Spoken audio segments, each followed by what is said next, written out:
জানিয়ে দিচ্ছি সিটিসেল সংবাদ শিরোনাম। আন্দোলন কর্মসূচি অব্যাহত রাখার ঘোষণা খালেদার। তত্ত্বাবধায়ক সরকারের অধীনে অংশগ্রহণমূলক নির্বাচনের জন্য সংলাপের দাবি। সংলাপের সম্ভাবনা আবারও নাকচ করল আওয়ামী লীগ। সন্ত্রাসী কর্মকাণ্ড কঠোরভাবে নিয়ন্ত্রণের হুঁশিয়ারি। বিশ্বকাপের লড়াই জমিয়েও নিউজিল্যান্ডের কাছে 3 উইকেটের হার বাংলাদেশের। রিয়াদের টানা দ্বিতীয় সেঞ্চুরির রেকর্ড। গ্রেপ্তারের পর রিমান্ডে বাঁশের কেল্লা সম্পাদক। ফেসবুকে আইন শৃঙ্খলা বাহিনীর বিরুদ্ধে উস্কানির অভিযোগ। এবং মার্চেই এসএসসি শেষ করে 60 দিনের মধ্যে ফল প্রকাশ। এইচএসসি পরীক্ষায় হরতাল অবরোধ না দেওয়ার আহ্বান শিক্ষামন্ত্রীর।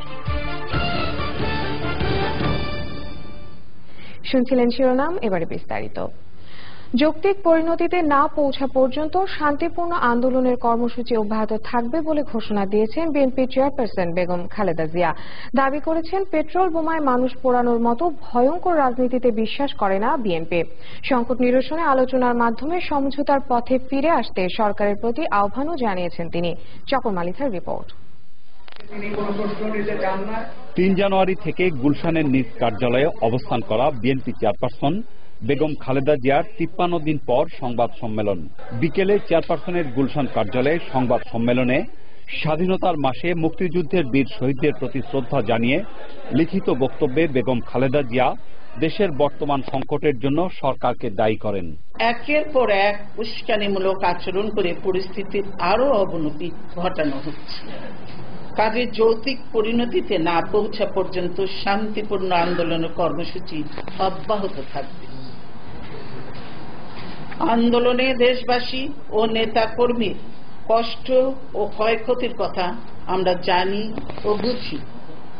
এ সম্পর্কে সকলেই সচেতন। কেবল ক্ষমতাসীনদের কোনো বোধোদয় নেই।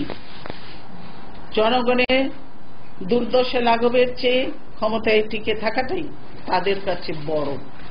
সাহসিকতার সঙ্গে সবাই অংশগ্রহণ করলে এই আন্দোলন অচিরেই সফল হবে ইনশাআল্লাহ।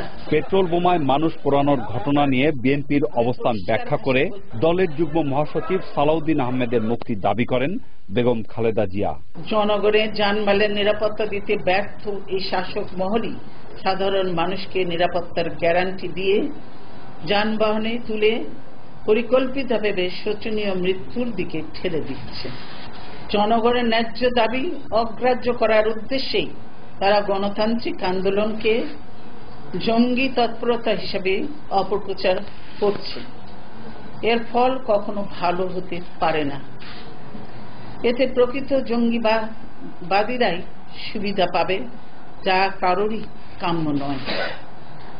আমি আবারও দ্ব্যর্থহীন ভাষায় বলতে চাই যে বিএনপি ও 20 দল নিরপরাধ মানুষকে হত্যা করার ভয়ঙ্কর রাজনীতিতে বিশ্বাস করে না। অবিলম্বে সালাউদ্দিন আহমেদকে মুক্তি দেওয়ার দাবি জানাচ্ছি, অন্যথায় এর পরিণতি শুভ হবে না। সরকারের প্রতি আবারও সংলাপের আহ্বান বিএনপি চেয়ারপারসনের। আজকের সংকট সমাধানের চাবিকাঠি ক্ষমতাসীনদের হাতে। সংকট নিরসনের মাধ্যমে তারা এই কাঙ্ক্ষিত জাতীয় ঐক্যের পথ খুলে দিতে পারে। তাহলেই আমরা সংকট মুক্ত হয়ে সবাই মিলে ঐক্যবদ্ধভাবে জাতির 45তম স্বাধীনতা দিবস পালন করতে পারব। আমি আশা করি ক্ষমতাসীনদের শুভ বুদ্ধির উদয় হবে। আমরা তারা সমঝোতার পথে ফিরে আসবে। আলোচনার মাধ্যমে বিদ্যমান সংকট দ্রুত নিরসনের উদ্যোগ নেবে। প্রায় 40 মিনিটের লিখিত বক্তব্যের পর সাংবাদিকদের কোনো প্রশ্নের উত্তর দেননি Begum Khaleda Zia. Chakor Malitha, channel I, Dhaka. BNP chairperson Begum Khaleda Zia সংবাদ সম্মেলনে মিথ্যাচার করেছেন বলে অভিযোগ করেছে আওয়ামী লীগ। আওয়ামী লীগ সভাপতি ধানমন্ডি কার্যালয়ে বেগম খালেদা জিয়া সংবাদ সম্মেলনের প্রতিক্রিয়ায় আওয়ামী লীগ থেকে বলা হয়, বেগম খালেদা জিয়া একজন খুনি, তার বা তাদের দলের সঙ্গে কোনো সংলাপ হবে না।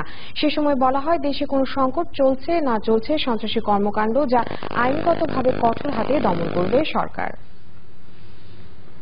এই বেগম খালেদা জিয়া ইতিমধ্যে পেট্রোল দিয়ে মানুষ পুড়ে হত্যা করেছেন প্রায় শতাধিক।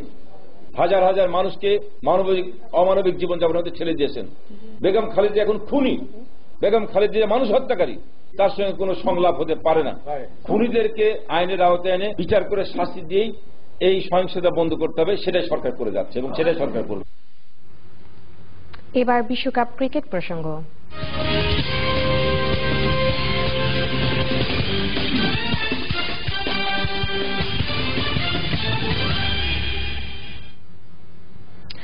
দারুণ প্রতিদ্বন্দ্বিতার ম্যাচে বাংলাদেশকে 3 উইকেটে হারিয়ে বিশ্বকাপ ক্রিকেটে সব ম্যাচ জিতে গ্রুপ এর চ্যাম্পিয়ন হয়েছে অন্যতম আয়োজক নিউজিল্যান্ড।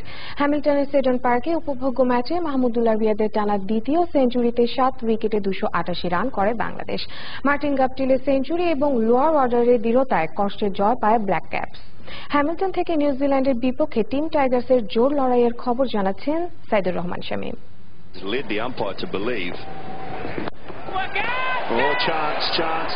289 রানের টার্গেটে ব্যাট করতে নামা নিউজিল্যান্ডকে শুরুতেই কাঁপিয়ে দিয়েছিল 33 রানের মধ্যে ব্রেন্ডন ম্যাককালাম ও কেন উইলিয়ামসনকে ফিরিয়ে দেয়া। অ্যাডিলেড উৎসবকে হ্যামিল্টনে নিয়ে আসার ইঙ্গিত ছিল অধিনায়ক সাকিবের ঘূর্ণিতে। শেষ পর্যন্ত থামানো যায়নি কিউইদের। ইংলিশ আম্পায়ার ক্যাটেলবার্গের পদোন্নতায় লেগ বিফোর থেকে বেঁচে যাওয়া মার্টিন গাপটিল সেঞ্চুরি করে বসায়। তার সঙ্গে রস টেইলরের 50-তে বাংলাদেশের দেয়া 289 রানের টার্গেট 7 উইকেট হারিয়ে টপকে যায় ব্ল্যাক ক্যাপস। তবে জয়ের জন্য হোস্টদের ঘাম ঝরাতে হয়েছে যথেষ্ট। গাপটিল রস টেইলরের 131 রানের পার্টনারশিপে একসময় সহজ জয়ের প্রতি ছিল কিউইরা। গাপটিল 105 এবং টেইলর 56 রানে ফিরতি দৃশ্যপট পাল্টে দেয় টিম টাইগার্স। এরপর বল আর রানের সমীকরণের ওঠানামায় নিয়মিত বিরতিতে উইকেট হারিয়েছে হোস্টরা। কোরি অ্যান্ডারসনের 26 বলে 3 ছক্কে 39 এবং শেষ দিকে ভিটোরির অপরাজিত 16-তে বাংলাদেশের বিপক্ষে 7 ম্যাচ পর প্রথম জয় ম্যাককালামদের। তবে শেষ দিকে রিয়াদের বলে ভিটোরির ক্যাচ নাসিম না ফেললে শেষ হাসিটা হয়তো হাসতেই পারত সাকিব রায়। ম্যাচের শুরুতে অবশ্য কোণঠাসা ছিল বাংলাদেশ। মাশরাফি বিশ্রামে থাকায় অধিনায়কত্বে তার ডেপুটি সাকিব টস হেরে ব্যাট করতে নেমে শুরুতেই 2 কিউই পেসার সাউদি আর বোল্টের সুইং বোলিং এ কোণঠাসা টিম টাইগার্স।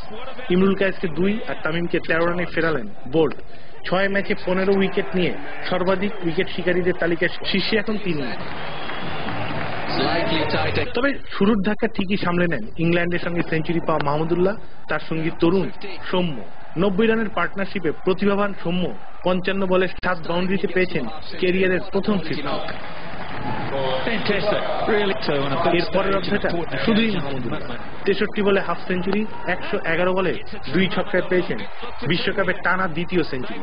সাঙ্গাকারা, পন্টিং, দ্রাবিড়, হেইডেন, ডিভিলিয়ার্স, সাইদ আনোয়ারদের পর বিশ্বকাপে ব্যাক টু ব্যাক সেঞ্চুরিয়ানদের এলিট ক্লাবে বাংলাদেশের মাহমুদুল্লাহ। শাহরিয়ার নাফিসের পর এটি বাংলাদেশি কোনো ব্যাটসম্যানের টানা দ্বিতীয় ওয়ানডে সেঞ্চুরি।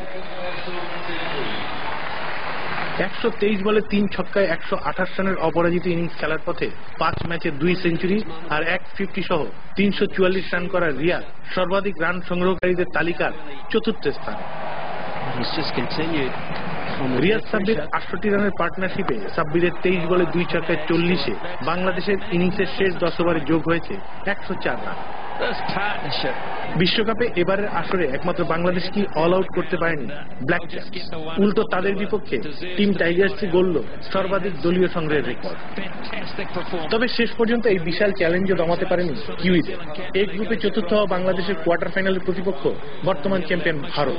ম্যাচ হবে 19 মার্চ মেলবোর্ন। সম্ভাবনা জাগিয়েও শেষ পর্যন্ত টিম টাইগার্স পেল না সোনালী সাফল্যের ঠিকানা। নিজেদের মাঠে অজয়ী থেকে গেল ব্ল্যাক ক্যাপ। তবে এই ম্যাচ থেকে টিম টাইগার্সের যা কিছু অর্জন তা অনুপ্রেরণা হতে পারে কোয়ার্টার ফাইনালের মরণপণ লড়াই।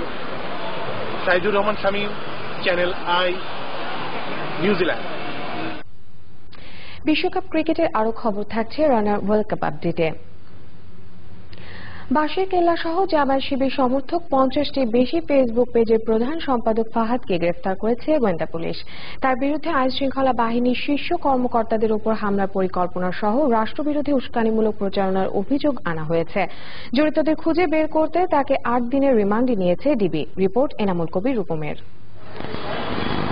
ফেসবুক পেজ বাঁশের কেল্লার এডিটোরিয়াল অ্যাডমিন ইসলামী ছাত্র শিবিরের মিডিয়া উইং প্রধান KM জিয়াউদ্দিন ফাহাদ। বিভিন্ন সময়ে পুলিশ, র্যাব, বিজিবির গুরুত্বপূর্ণ কর্মকর্তা ও কয়েকজন সাংবাদিকের নামে হিটলিস্ট করা সহ ফেসবুকে উস্কানিমূলক বিভিন্ন স্ট্যাটাস দিয়ে আলোচনায় আসা ফাহাদকে খুঁজছিল গোয়েন্দারা। গত সপ্তাহে ধরা পড়া জামাত মহানগর আমিরের ছেলে রিফাত আটক হওয়ার পর ফাহাদের অবস্থান জানায়। পরে কুমিল্লা থেকে আটক করা হয় তাকে। মাননীয় বিচারপতি, তারপরে গুরুত্বপূর্ণ রাষ্ট্রের গুরুত্বপূর্ণ ব্যক্তিবর্গ, পাশাপাশি তাদেরকে নিয়ে নানা রকম ব্যঙ্গ, বিদ্রুপ এবং কোর্টের বিশেষ করে ট্রাইব্যুনাল এবং কোর্ট সম্পর্কে অত্যন্ত অবমাননাকর উক্তি, ব্যঙ্গচিত্র সেগুলো বিভিন্ন সময় প্রচার করেছে। এছাড়াও তারা পুলিশ বাহিনীর সম্পর্কে এবং পুলিশ বাহিনীকে নিয়ে নানা রকম ব্যঙ্গচিত্র এবং পুলিশ বাহিনীতে বিদ্রোহের উস্কানি প্রদান, পাশাপাশি সশস্ত্র বাহিনীতেও বিভিন্ন ধরনের উস্কানি প্রদান সহ নানা ধরনের আপত্তিকর এবং মিথ্যা বিভ্রান্তিমূলক তথ্য এগুলোর মাধ্যমে প্রচার করে আসছিল। ফাহাদ গোয়েন্দাদের বলেছে, মাঝে মাঝে বিভিন্ন আত্মীয় স্বজনের বাসায় আত্মগোপন করে বাঁশের কেল্লা সম্পাদনার কাজ করতেন তিনি। প্রগতিশীল যারা লেখক রয়েছেন, সাহিত্যিক রয়েছেন, তারপরে সংস্কৃতি কর্মী রয়েছেন, তাদের বিরুদ্ধে বিভিন্ন ধরনের অপপ্রচার, তাদেরকে কখনো কখনো হুমকি প্রদান, কখনো কখনো তাদেরকে নিয়ে ব্যঙ্গচিত্র, রাষ্ট্রের গুরুত্বপূর্ণ ব্যক্তিবর্গকে নিয়ে ব্যঙ্গচিত্র, কখনো তাদের সরাসরি চিত্রকে ব্যঙ্গচিত্র, তাদের ছবিকে বিভিন্নভাবে ব্যঙ্গ করে তারপরে বিকৃত করে প্রচার করেছে। প্রাথমিক জিজ্ঞাসাবাদে ফাহাদ জানায়, বাঁশের কেল্লার 50 সম্পাদকের অন্যতম সমন্বয়কারী ঢাকা মহানগর জামাতের আমির রফিকুল ইসলামের ছেলে রিফাত আব্দুল্লাহ খান। তথ্য প্রযুক্তি আইনের মামলায় কারাগারে আছে রিফাত। একই মামলায় গ্রেপ্তার দেখিয়ে ফাহাদকে আদালতের মাধ্যমে 8 দিনের রিমান্ডে নিয়ে জিজ্ঞাসাবাদ শুরু করেছে DB. Enamul Kabir Rupam, channel I, Dhaka. চলতি মাসের মধ্যেই এসএসসি পরীক্ষা শেষ করে 60 দিনের মধ্যে ফল প্রকাশের প্রতিশ্রুতি দিয়েছেন শিক্ষামন্ত্রী নুরুল ইসলাম নাহিদ। রাজধানীতে অভিভাবকদের সঙ্গে মতবিনিময়ে 1 এপ্রিল থেকে এইচএসসি পরীক্ষা শুরুর কথাও জানান মন্ত্রী। বিএনপিকে এইচএসসি পরীক্ষার সময় হরতাল অবরোধ না দেওয়ার অনুরোধ জানান শিক্ষামন্ত্রী।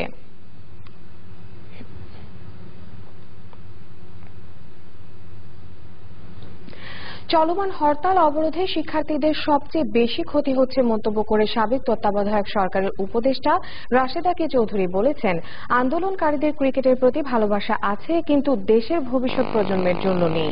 পেট্রোল বোমা ও জঙ্গিবাদী সহিংসতায় জাতীয় শিক্ষা জীবন ধ্বংসের চক্রান্তের বিরুদ্ধে করণীয় শীর্ষক গোলটেবিল বৈঠকে সন্ত্রাসী জঙ্গিদের এত খাতির করার দরকার নেই বলেও মন্তব্য করেন তিনি। বৈঠকে প্রধান আলোচক ঢাকা বিশ্ববিদ্যালয়ের উপাচার্য অধ্যাপক আ.আ.ম আরিফিন সিদ্দিকী বলেন, দেশকে ধ্বংস করা চক্রান্তের অংশ হিসেবেই শিক্ষা ব্যবস্থাকে ধ্বংস করা হচ্ছে। এর বিরুদ্ধে শিক্ষক জনতার ঐক্যবদ্ধ প্রতিরোধের আহ্বান জানান তিনি। বৈঠকে দেশের বিভিন্ন অঞ্চল থেকে শিক্ষক সমিতির নেতারা অংশ নেন। তথ্যমন্ত্রী হাসানুল হক ইনু বলেছেন, বাংলাদেশ সহ